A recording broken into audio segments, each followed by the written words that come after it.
Three names in the second video of today. We start with Maurizio Scanavino, full focus on Juventus from now on. Then Koopmeiners, full focus on the bench for 2-3 weeks.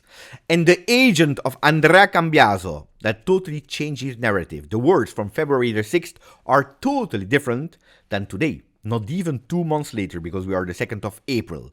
Three big topics in today's video.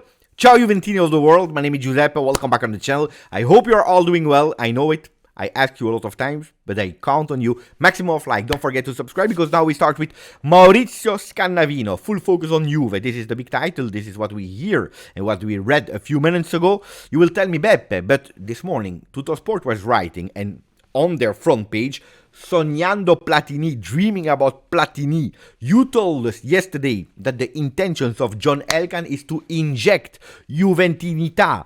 Maybe a Platini, maybe a Del Piero, maybe more power to a Giorgio Chiellini, etc., etc. And then you are telling us that instead of changes in the high management, we actually do exactly the same.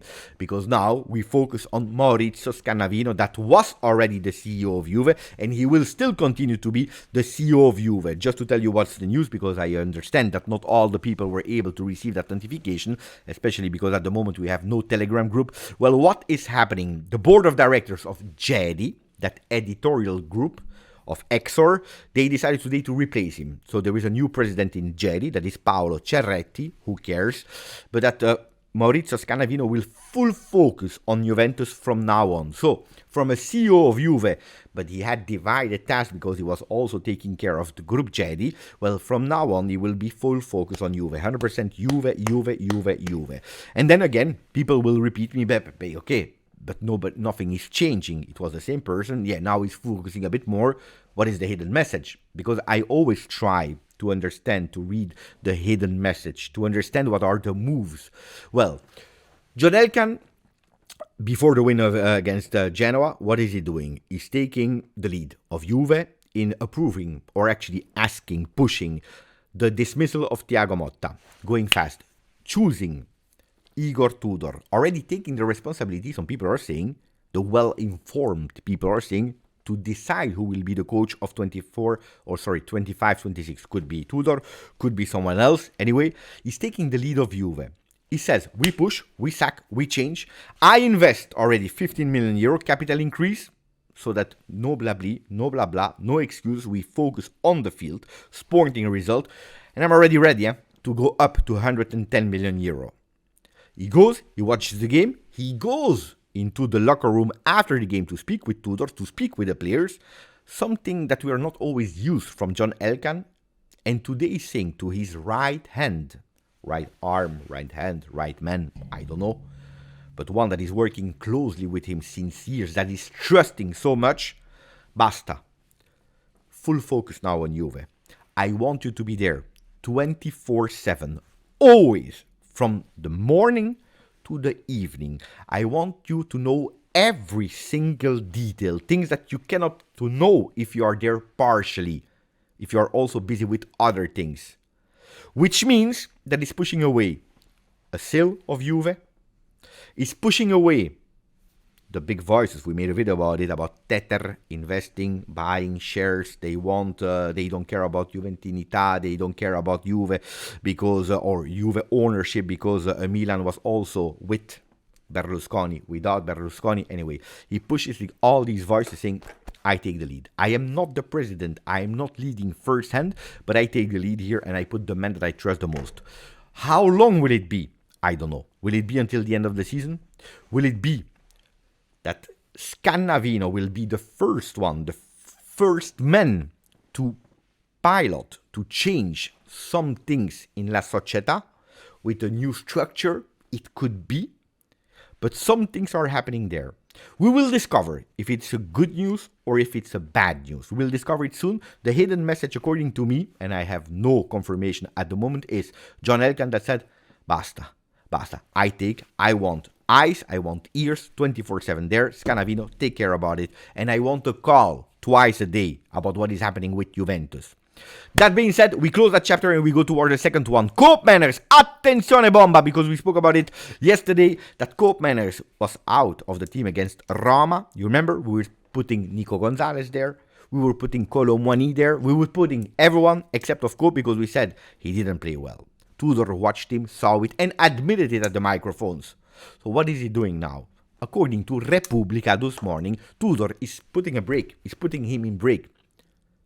He's putting him in pause. Koopmeiners to start again, according to them, a new physical preparation. Wait, because I don't really believe into that news. I will tell you why. They are explaining us that the Croatian coach has developed a recovery plan for the Dutch midfielder so that he can get him back in top form as soon as possible or towards the end of the season.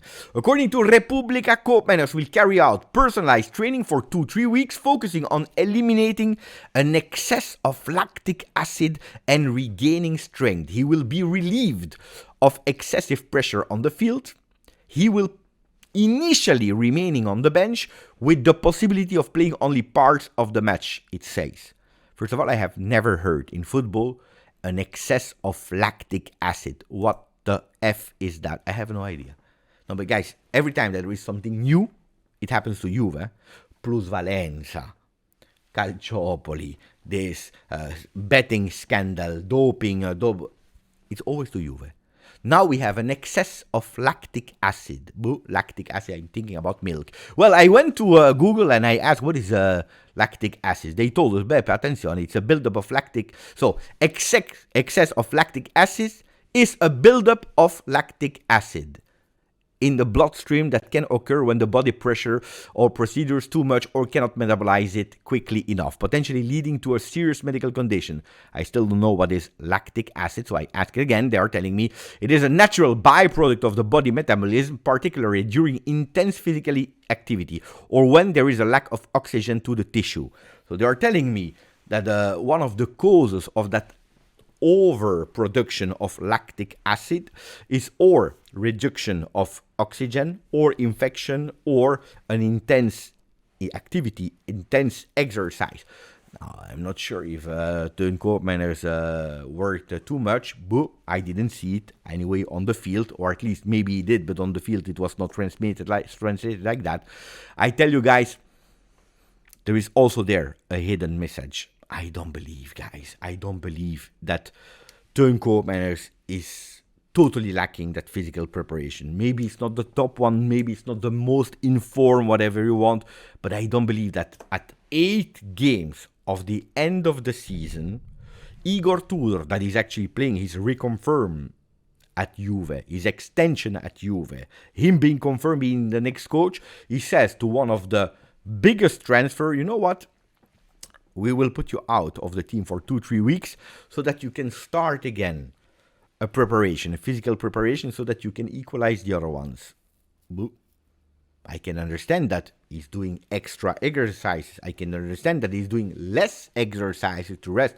I can understand that he's on the bench, like it happens with a lot of players. Then telling to a player at 8 games from the end, you know what, maybe the preparation was not done well. You know what, let's put him out of the team for 2-3 weeks. So, no, you know what is the problem? Koopmeiners is in a total burnout. That's the reality. He's a bit dizzy. He doesn't know what is happening. Mentally, he's down. Not physically, guys. Not physically, because Koopmeiners, I see him running on the pitch. He's not running well. He's not doing the right things. But mentally, Koopmeiners is down. Look at him when he was subbed out. He was not angry to be subbed out. He just understands. He goes there, he sits on the bench, and he's looking, I don't know where. When you see that he scored a goal against Verona, all his teammates going and clapping on his head, it's not the celebration as a team. He's really going towards him saying, bravo, Koop, die, we believe in you. Now, that can be the turnaround of your season at Juve. Guys, it's here. And that's what they want to break.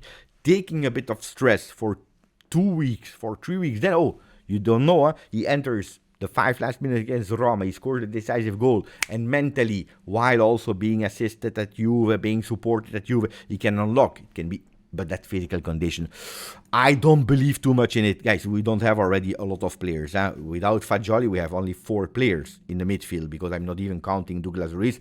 That should possibly be back, but not from the start. So it would be crazy. Anyway, and then I go towards the last news. Let me know about Koopmeiners, but we go towards the last news, though. To one of Cambiaso. Today, the agent spoke and he said the dream of Cambiaso is to do a great career at Juve. Well, to do a great career at Juve, of course, he needs to stay a bit longer than this season, no? Well, that's what I think, because if he ends his career now, well, last year he won the Coppa Italia, this year he probably will win nothing, so to do a great career at Juve, he needs a bit more time.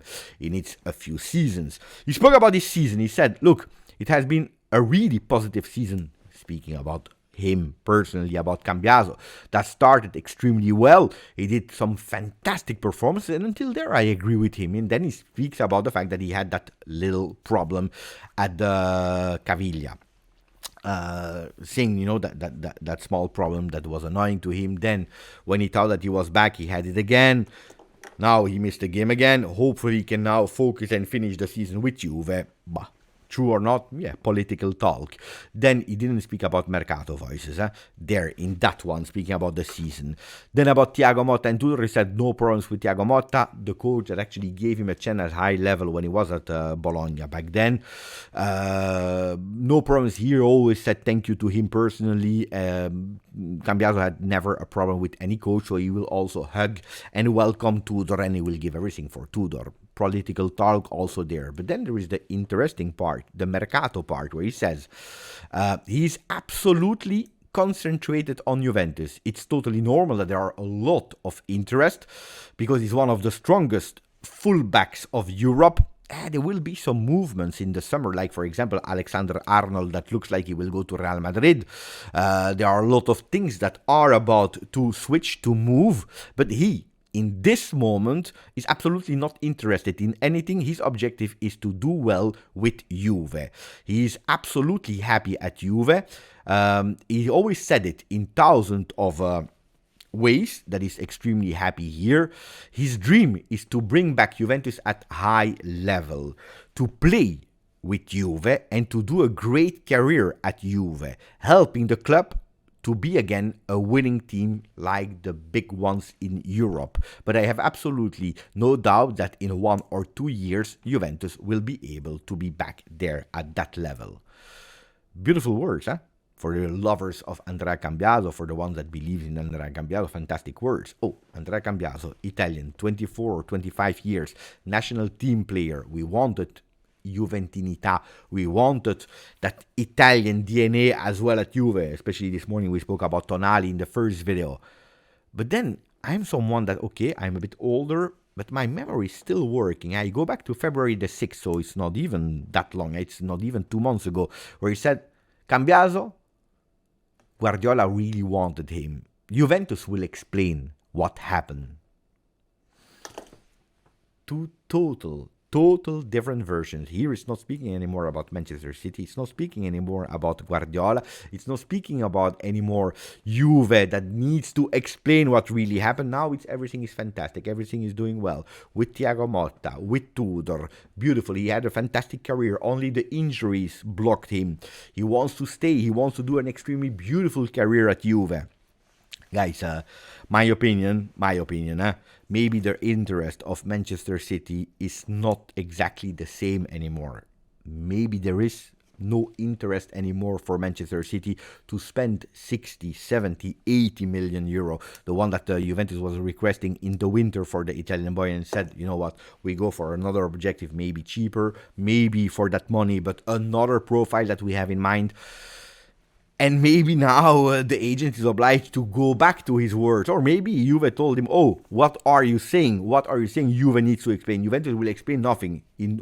Once it's a bit over, you go back to microphones and you change your narrative. You start speaking a bit well about Juve because we are bored about the blah, blah, blah, blah, blah, blah, blah, blah, blah. He's still our Juve player. He just signed a contract in the summer. Pay attention to what you are saying.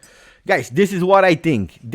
Let me know what you think. Is it over for Cambiaso with Juve? Will we continue with Juve? Do you want Cambiaso still at Juve? Because I know that in the comment section you have diverse opinions. Some people are saying basta because since the winter it's not Cambiaso anymore. Some other people are saying we need to continue. We must continue. If there is a chance to keep him, you go for him. Other ones are already dreaming about Maxime De Cape from Bruges, like I told you this morning in the video. Ragazzi, let me know what you think about it in the chat, in the comment section. Grazie, forza, Juve.